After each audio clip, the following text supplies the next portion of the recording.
You now have the opportunity to play along with the piano accompaniments. Jane McDermott is going to play the accompaniments, and you can play along with your violin or viola. 1, 2, 3, 4.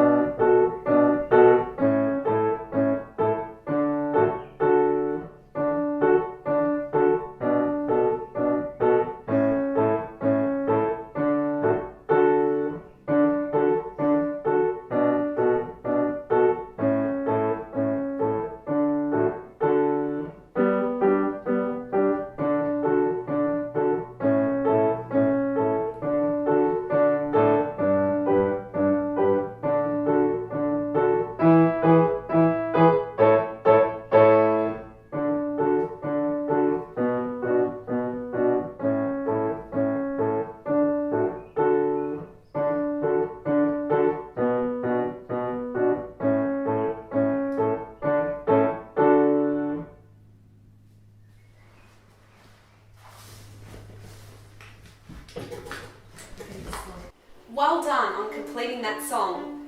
Now you're up to the next challenge. Keep practicing.